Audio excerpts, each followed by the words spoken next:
Do you know a friend, an acquaintance, a family member, a loved one, someone that's terrified of flying? Well, if you do, definitely do not show them this film, because this movie will scar them for life.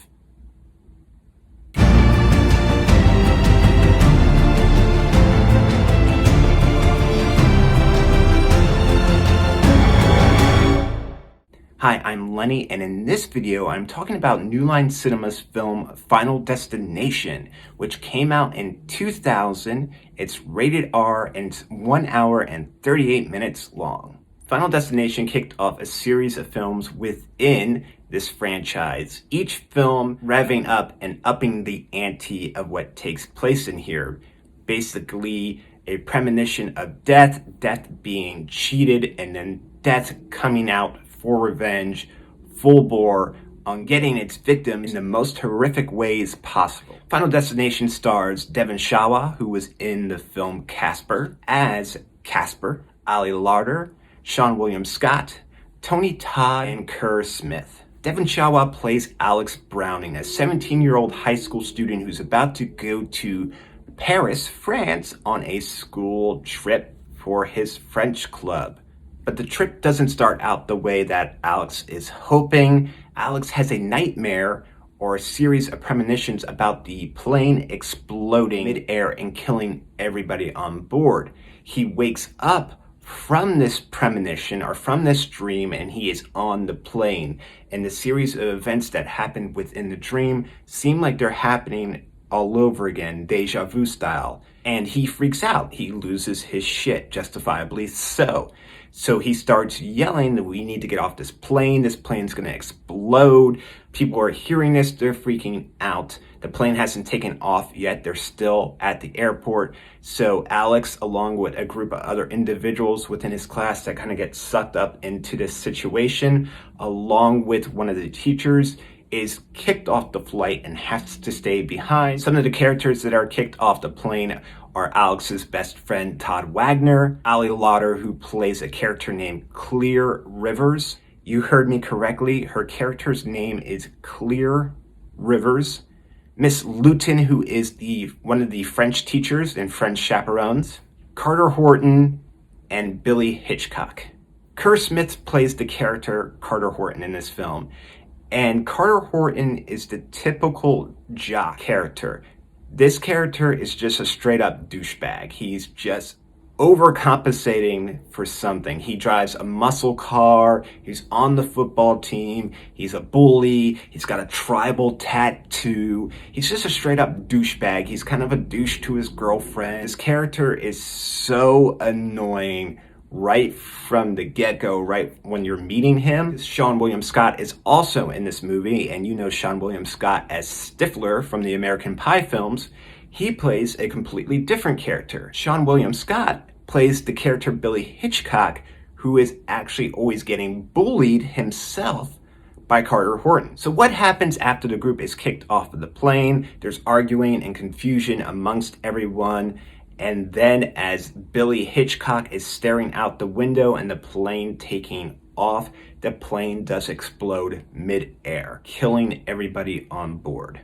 What we find out though, the premise of the Final Destination films is there isn't a slasher or a murderer going around killing these people. There's no Freddy, there's no Michael Myers, there's no Jason. What we have though is the entity of death itself. Death plays the Grim Reaper here, but you do not see a physical embodiment of death. But death has a design, death has a plan, and if you ruin that plan and if you ruin death's design, then it's going to come back twofold to correct things. Within this movie, there is no cheating death. Death is going to come and collect you due to its design, due to its plan. We learn these rules within the movie by Tony Todd, and if you've ever seen the movie Candyman, Tony Todd plays Candyman. Tony Todd is one creepy dude, and within this movie, he plays a mortician. And he's the one that explains these rules to Alex and to Clear. So it turns out that the passengers that got off of plane 180 are still destined to die, and they're going to die in the order that they would have died on the plane. That is part of the fun, the sick fun of watching these movies. but that is why we watch them, because it's controlled chaos and entertainment. Of course, you would never want to see any of this crap happen in real life, but within these movies, it is fun to watch it, and that's the draw of the Final Destination films. The first death that takes place is Todd Wagner, who is Alex's best friend. And since death doesn't have its own body, it uses its surroundings and the items around it to get the job done that it needs to get done. And with Todd's death, we have Todd in the bathroom. The toilet starts to leak water from underneath. So this puddle of greenish blue water starts making its way across the floor, where Todd is facing the shower and the bathtub. Now within this bathroom, of course, there happens to be a clothesline hanging up above where the shower rod and shower curtain would be, hanging up various items of laundry such as stockings and underwear and bras and whatnot. The water makes Todd slip into the bathtub. Todd grabs the clothesline as he is falling, which gets wrapped around his neck. As Todd is falling into the bathtub shower, he kicks loose every single damn bottle of body wash, shampoo, and conditioner that can be found, spilling it all into the bathtub, which makes it super slippy, so he cannot get any footing or traction. Thence he cannot get out because his feet can't grab way because there's shampoo and conditioner and body soap, lotion all over the place.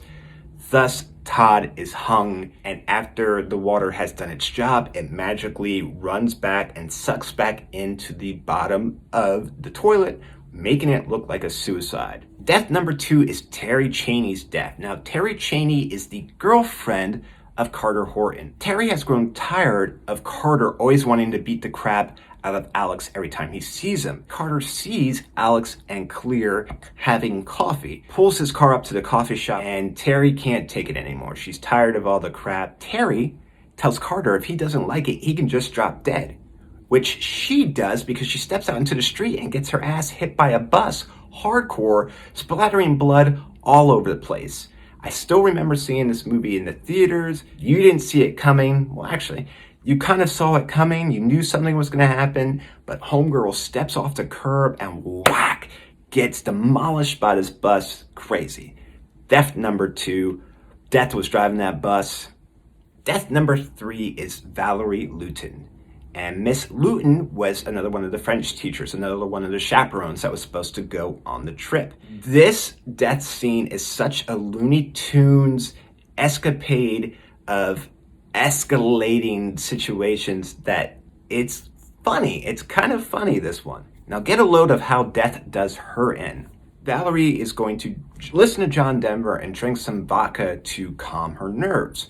The vodka that she decides to pour into this coffee mug has a big ass crack in it. So Valerie is walking around with this coffee mug full of vodka. She goes over to her computer where some of the vodka falls out of the crack, which drips into the inside of the computer, which causes a fire, explosion, spark, which makes the computer explode, computer monitor explode, where a shard of glass goes into her jugular, into her neck, which she pulls the shard of glass out.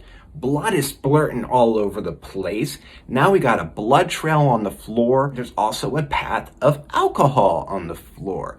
Valerie's got this huge gash in her neck. It's squirting blood out all over the place. She's gonna go to the kitchen to go grab a dish towel.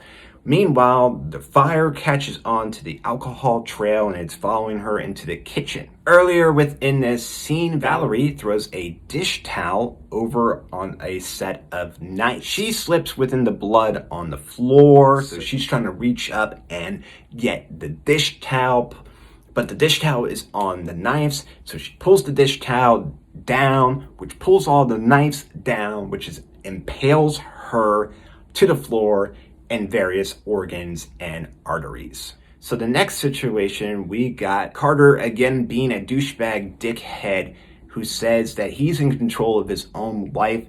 Death does not choose when he goes. He's going to go out on his own terms, and he decides that he is going to park his car with everyone else in it on the train tracks for the train to take him out.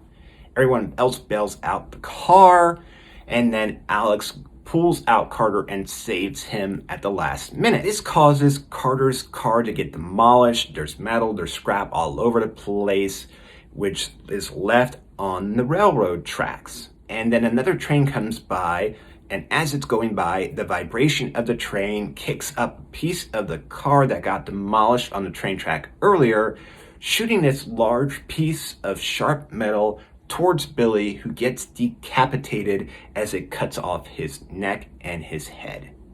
After death number 4 and things have kind of calmed down, we see where it says 6 months later on the screen. I guess within those 6 months, Alex, Clear, and Carter have become these weird kind of friends that are bonded by the experiences that they've gone through together, and since most of their other friends are dead, they go and decide to take a trip to Paris together. Alex starts freaking out about death still coming for them. He's got to go back and figure out this pattern.